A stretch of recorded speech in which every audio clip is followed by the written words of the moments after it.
For a while now, I've wanted to make a sunglasses holder so that I don't have to have these sunglasses on my bedside table, which takes up a lot of space, and I didn't really have any other place to put them. Now, for a while I was thinking of all these different complicated ways to hold my sunglasses, and recently I came along Matt Cremona's video on his floating shelf that he made, and I thought that would be a great way to store my sunglasses. So I ended up making one of those myself, and not with one piece of wood, but with 3 different pieces. I used walnut, oak, and cherry, and it seemed to turn out pretty good. So let's go through the steps and show you how to make this. I'm going to start by cutting this piece down so I can run it through the planer.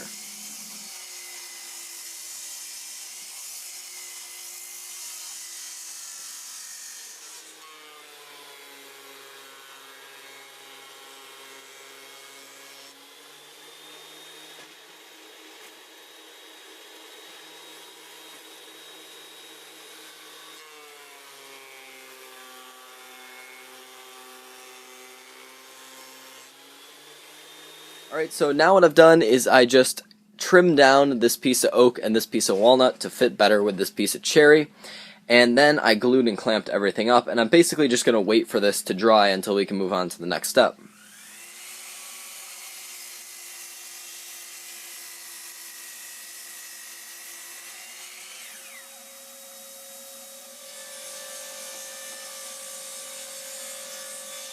Alright, and after cleaning up both of the sides, I ended up cutting this to final length. Now, it doesn't really matter the length, just whatever length shelf you want.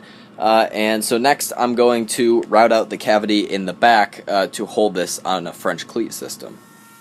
Now here what I've done is I've set up the router table to cut this section out in the back of the shelf here so that I can put the French cleats. Now I would do this with the router out of the router table, however I don't have an edge guide for my router, so it's easier for me to do it in the table with a fence and a couple marks for where I start and stop.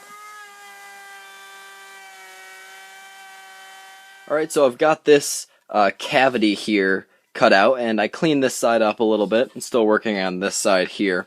But basically, this is where the French cleat is going to go, and it's going to be 2 small pieces of plywood in here. And so basically I just need to finish cleaning this up, and then we can put one of the sides of the French cleat in here. Alright, so what I've done here is cut out a French cleat, and it's pretty simple. This piece is just 3/4 by 3/4, and it's the depth of, and 3/4 is also the depth of this slot here.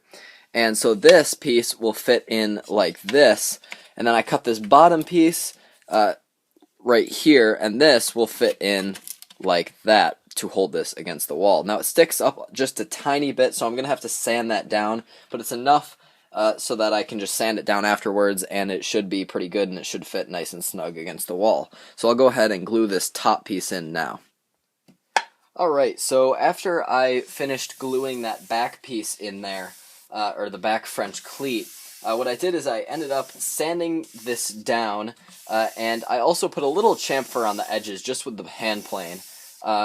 And I didn't really want much of a profile, but the little chamfer looks pretty good. And now I'm just applying a coat of wipe-on polyurethane.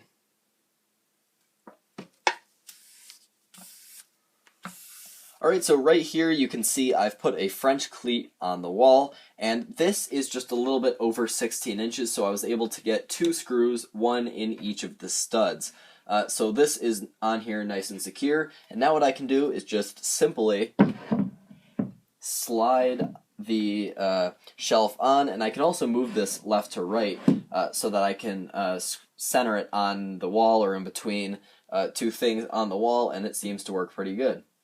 Alright, and that wraps up the floating shelf project. This looks really nice. I am really happy with how it came out, and I might also make another one of these for downstairs because it just looks so nice.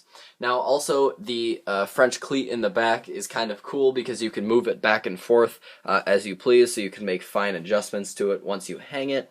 I'm really happy with it. If you like this project, please click the like button below and also subscribe to my channel. Thanks for watching.